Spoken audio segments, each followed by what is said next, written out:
প্রায়শই একটা কথা শুনি আমরা, মানে বিশেষ করে যখন মুসলমানদের সংখ্যা নিয়ে কথা হয়, যে এত কোটি কোটি মুসলমান, তারা সবাই কি ভুল পথে থাকতে পারে? হ্যাঁ, এই যুক্তিটা কিন্তু বেশ চালু, তাই না? অনেকের মনে এই ধারণাটা বেশ শক্তভাবেই আছে যে এত মানুষ যখন একটা জিনিস মানছে সেটাই ঠিক। ঠিক, সংখ্যা গরিষ্ঠতা মানেই জনসত্য। কিন্তু আসলেই কি তাই? আজকের আলোচনায় আমরা এই প্রশ্নটাই একটু খুঁটিয়ে দেখতে চাই। আমাদের কাছে একটা প্রবন্ধের কিছু অংশ আছে, শিরোনাম নাম্বারস ভার্সেস কোরআনিক ট্রুথ। হ্যাঁ, এই উৎসের আলোকেই আমরা দেখব কোরআন নিজে কি বলছে এই সংখ্যাধিক্যের ব্যাপারে। কোরআনের চোখে সত্যের মাপকাঠিটা কি, সংখ্যা নাকি অন্য কিছু? সেটাই আমাদের লক্ষ্য। আসুন তাহলে শুরু করি। উৎসটা প্রথমেই যে জনপ্রিয় ধারণাটা ভাঙতে চাইছে তা হল সংখ্যাগরিষ্ঠতা মানেই সত্য। বলছে যে এই যুক্তিটা নাকি প্রায়ই ব্যবহার হয় কোরআনের বাইরের ব্যাখ্যা বা ঐতিহ্যকে টিকিয়ে রাখার জন্য। এখানেই তো আসল বিষয়টা। উৎসটা বলছে কোরআন কিন্তু এর ঠিক উল্টো কথাটাই বারবার বলেছে। অনেক আয়াতেই দেখবেন বলা হচ্ছে অধিকাংশ মানুষ ঈমান আনে না বা অধিকাংশ মানুষ জানে না। তাই নাকি? এটা তো সরাসরি ওই ধারণার সাথেই ধাক্কা লাগছে। একদম। এটা কিন্তু প্রচলিত ধারণাকে বেশ বড় একটা চ্যালেঞ্জ জানায়। যেমন ধরুন, উৎসটাতে সূরা আত-তাওবার ৩১ নম্বর আয়াতের কথা বলা হয়েছে। আচ্ছা। সেখানে বলা হচ্ছে তারা আল্লাহকে ছেড়ে তাদের পণ্ডিত ও সংসার বিরাগীদের প্রভু বানিয়ে নিয়েছে। আল্লাহর নির্দেশের চেয়ে মানুষের ব্যাখ্যাকে বড় করে দেখার কি। প্রভু বানানো মানে কি সরাসরি পূজা করা, নাকি এর অন্য কোনো মানে আছে? ভালো প্রশ্ন। উৎসটার ব্যাখ্যা অনুযায়ী এটা শুধু পূজা নয়, যখন কোনো আলেম বা ধর্মীয় নেতার কথাকে কোরআনের কথা সমান বা তার চেয়েও বেশি গুরুত্ব দেওয়া হয়, সেটাই হলো একরকম প্রভু বানানো। আল্লাহর নির্দেশের জায়গায় মানুষের কথাকে বসানো। ও, বুঝেছি। যখন একটা বিশাল সংখ্যক মানুষ কোরআনের সরাসরি বার্তার চেয়ে কোনো ব্যক্তি বা মাযহাবের ব্যাখ্যাকেই চূড়ান্ত ধরে নেয়, ঠিক তখনই তারা প্রকারান্তরে আল্লাহ ছাড়া অন্য কাউকে বা অন্য কিছুকে বিধানদাতা বানিয়ে ফেলছে। উৎসটা বলছে এটাই শিরকের একটা ধরন হতে পারে। শিরক ঈমান রাখার পরেও? হ্যাঁ, উৎসটা সূরা ইউসুফের ১০৬ নম্বর আয়াতের কথাও বলছে। আয়াতটা হলো, তাদের অধিকাংশই আল্লাহর ওপর ঈমান আনে, কিন্তু তারা মুশরিক। বাবা, এটা তো খুবই সরাসরি কথা। ঈমান আনার পরেও শিরক কিভাবে? উৎসটার বিশ্লেষণ হলো, এই শিরক শুধু মূর্তি পূজা নয়। আজকের দিনে এটা হতে পারে, ধরুন, কোরআনের স্পষ্ট নির্দেশের চেয়ে মানুষের তৈরি আইন বা কোনো আলেমের ফতোয়াকে বেশি গুরুত্ব দেওয়া, বা হালাল হারাম ঠিক করার সময় কোরআন বাদ দিয়ে অন্য কিছুর উপর নির্ভর করা। তার উৎসটা বলছে আজকের মুসলিম সংখ্যাগরিষ্ঠের মধ্যেও এমন চর্চা ঢুকে যেতে পারে যা আসলে শিরক, অজান্তেই। প্রবন্ধটা ঠিক এই দিকটাতেই মনোযোগ আকর্ষণ করছে, আর বলছে কোরআনে এমন আয়াত আরও আছে, যেমন সূরা ইউসুফেরই ১০৩ নম্বর আয়াত, আর আপনি যতই চান না কেন অধিকাংশ লোকই ঈমান আনবার নয়। তার চেষ্টা করলেও বেশিরভাগ মানুষ ঈমান আনবে না, এটা প্রায় নিয়ম। অনেকটা সেরকমই ইঙ্গিত। উৎসটা আরও কয়েকটা সূরার কথাও বলেছে, যেমন সূরা রাদ, বনি ইসরাইল, ফুরকান, গাফের, সবখানেই ঘুরে ফিরে আসছে যে অধিকাংশ মানুষ হয় বিশ্বাস করে না, নয়তো ভুল পথে থাকে বা বোঝে না। তাহলে এই অংশের মূল কথা দাঁড়াচ্ছে কোরআনের নিজের কথা অনুযায়ী ওই যে ২ বিলিয়ন মুসলমান ভুল হতে পারে না, এই যুক্তিটা আসলে টেকে না। একদম। কোরআন সংখ্যাকে সত্যের মাপকাঠি হিসেবে দেখছে না, বরং সতর্ক করছে যে সংখ্যাগরিষ্ঠরা ভুল করতে পারে, বিভ্রান্ত হতে পারে।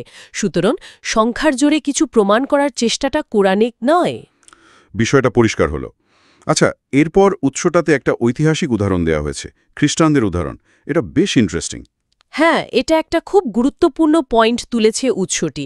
তারা বলছে, আচ্ছা, নবী ঈসা আল্লাহ বা যিশুর অনুসারীদের কথা ভাবুন। কোরআন অনুযায়ী তিনি তো আল্লাহর নবী ছিলেন, এক আল্লাহর কথাই বলতেন। কিন্তু তার চলে যাওয়ার পর তার অনুসারীদের বেশিরভাগই কিন্তু তাকে আল্লাহর পুত্র বা ত্রিত্বের অংশ হিসেবে বিশ্বাস করতে শুরু করল। পিতা, পুত্র, পবিত্র আত্মা, এই ধারণাটা, যেটা কোরআনের দৃষ্টিতে শিরক বা কুফুর, তাই তো? ঠিক তাই। উৎস বা সূরা আল মায়েদা দুটো আয়াতের কথা মনে করিয়ে দিয়েছে, ৭২ আর ৭৩ নম্বর আয়াত, যেখানে সরাসরি বলা হচ্ছে যারা মাসিহকে আল্লাহ বলেছে বা আল্লাহকে তিনের এক বলেছে তারা কুফুরি করেছে। তার কোরআন যখন নাজিল হচ্ছে তখন খ্রিস্টানরা সংখ্যায় বিশাল হওয়া সত্ত্বেও কোরআনের চোখে তারা সঠিক পথে ছিল না? হ্যাঁ, উৎসটি এটাই বলছে। তখন তারা ছিল অন্যতম বৃহৎ ধর্মীয় গোষ্ঠী। আর এখন প্রায় 2.5 বিলিয়ন। কিন্তু এই বিশাল সংখ্যা কি তাদের বিশ্বাসকে কোরআনের মানদণ্ডে সঠিক প্রমাণ করে? করে না। তাহলে এই উদাহরণটা দিয়ে উৎসটা প্রশ্ন করছে, যদি প্রায় 2.5 বিলিয়ন খ্রিস্টান কোরআনের মানদণ্ডে ভুল পথে থাকতে পারে, তাহলে কোনো যুক্তিতে নিশ্চিত হওয়া যায় যে 2 বিলিয়ন মুসলমান শুধু সংখ্যার কারণে ভুল পথে থাকতে পারে না? বাহ, যুক্তিটা তো বেশ জোরালো। মানে সংখ্যার যুক্তিটা আসলে দুই দিকেই কাটে। একদম।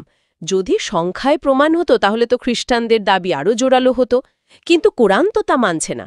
সুতরাং সংখ্যা দিয়ে সত্য প্রমাণ হয় না, এটাই মূল কথা। বুঝলাম। এরপর উৎসতাতে তৃতীয় আরেকটা দিক তুলে ধরা হয়েছে। সেটা হলো বর্তমান মুসলিম বিশ্বের অবস্থা।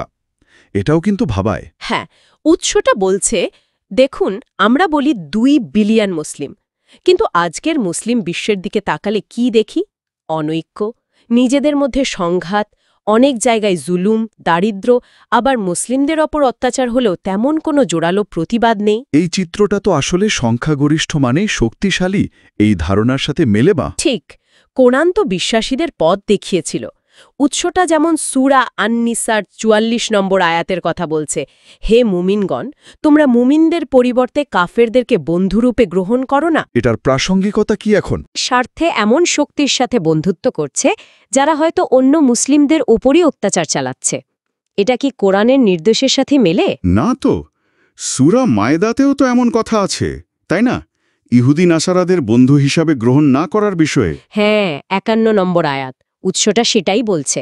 যখন কোরআনের এই স্পষ্ট নির্দেশের পরেও এমন বন্ধুত্ব বা আতাত হয়, তখন বোঝা যায় সংখ্যায় বেশি হলেই কোরআনের আদর্শ মেনে চলা হয় না। তার মানে মুসলিম বিশ্বের এই যে অনৈক্য, দুর্বলতা, আপোষকামিতা, এটাই প্রমাণ করে যে শুধু সংখ্যায় বেশি হওয়াটা যথেষ্ট নয়। উৎসটার বক্তব্য অনেকটা এমনই। এই বাস্তব চিত্রটাই কোরআনের সেই সতর্কবাণীকে মনে করিয়ে দেয় যে সংখ্যাগরিষ্ঠ হলেই সঠিক পথে থাকা নিশ্চিত হয় না। যদি সত্যিই সবাই কোরআনের পথে থাকত তাহলে অবস্থা অন্যরকম হতো। তাহলে পুরো আলোচনার পর আমরা কোথায় দাঁড়ালাম? উৎসটার চূড়ান্ত বার্তাটা কি? চূড়ান্ত বার্তাটা খুবই সহজ এবং পরিষ্কার। কোরআনের দৃষ্টিতে সত্যের মাপকাঠি সংখ্যা নয়, সত্যের মাপকাঠি হল আল্লাহর দেখানো পথ, মানে কোরআন। আল্লাহ কখনো বলেননি তোমরা সংখ্যায় বেশি হলেই ঠিক থাকবে। বরং উল্টো বলেছেন যে বেশিরভাগ মানুষ ভুল করবে বা বুঝবে না। হ্যাঁ, উৎসটা যেমন দেখিয়েছে, কোরআন বারবার মনে করিয়েছে অধিকাংশ মানুষ জানে না, অধিকাংশ মানুষ ঈমান আনে না, ইত্যাদি। এর মানে হল সংখ্যাগরিষ্ঠ পথ মানেই সঠিক পথ নয়, যাচাই করতে হবে কোরআন দিয়ে। তাহলে 2 বিলিয়ন মুসলমান ভুল হতে পারে না, এটা একটা আবেগের কথা হতে পারে, কিন্তু কোরআনিক যুক্তি নয়। একেবারেই তাই। আর সবচেয়ে গুরুত্বপূর্ণ কথা যা উৎসটি জোর দিয়ে বলছে, সত্য যাচাইয়ের ফাইনাল অথরিটি, একমাত্র নির্ভরযোগ্য মানদণ্ড হল কোরআন। কোনো মানুষের ব্যাখ্যা, কোনো ইমামের মত, কোনো ঐতিহ্য কিছুই কোরআনের উপরে নয়। আচ্ছা, তাহলে আজকের এই আলোচনার সারমর্ম হল কোরআনের আয়াত, ইতিহাসের উদাহরণ আর বর্তমান বাস্তবতা সবই বলছে যে সংখ্যাধিক্য সত্যের প্রমাণ নয়, আসল মাপকাঠি কেবলই কোরআন। ঠিক ধরেছেন, এটাই মূল নির্যাস। আলোচনাটা সত্যি অনেক কিছু নতুন করে ভাবালো। আচ্ছা, শেষ করার আগে একটা প্রশ্ন আসছে মনে। বলুন। উৎসটা তো বলল মানদণ্ড হলো কোরআন, কিন্তু কোরআনের ব্যাখ্যা নিয়েই তো এত মত, এত দল। একজন সাধারণ মানুষ কিভাবে বুঝবে যে সে যা মানছে বা করছে সেটা কোনো গোষ্ঠীর চাপ বা অন্ধ অনুকরণ নয়, বরং আসলেই কোরআনের কথা? এই যাচাইটা কিভাবে হবে? এটা খুবই জরুরি একটা প্রশ্ন, আর কঠিনও। উৎস মানদণ্ডটা দিয়েছে কোরআন, কিন্তু সেই মানদণ্ড ধরে নিজেকে মাপা, সব প্রভাব থেকে মুক্ত হয়ে, এটা একটা বিরাট চ্যালেঞ্জ। কারণ আমরা তো আমাদের পরিবেশ, শিক্ষা, সমাজ এসব দিয়ে প্রভাবিত হই। হয়তো এর জন্য দরকার সব পূর্বধারণা বাদ দিয়ে একদম খোলা মন নিয়ে সরাসরি কোরআন পড়া, বোঝার চেষ্টা করা, নিজের বিশ্বাস আর কাজকে কোরআনের আয়নায় দেখা। কিন্তু এই প্রভাবমুক্ত হওয়া বা কোরআনের মূল বার্তার কাছাকাছি পৌঁছানো, এটা হয়তো একটা নিরন্তর সাধনার ব্যাপার। আল্লাহর সাহায্যও দরকার। ঠিক।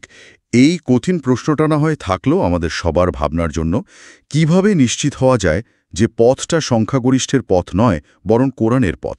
এই চিন্তা নিয়েই আজ শেষ করি। অবশ্যই এটা নিয়ে ভাবা দরকার।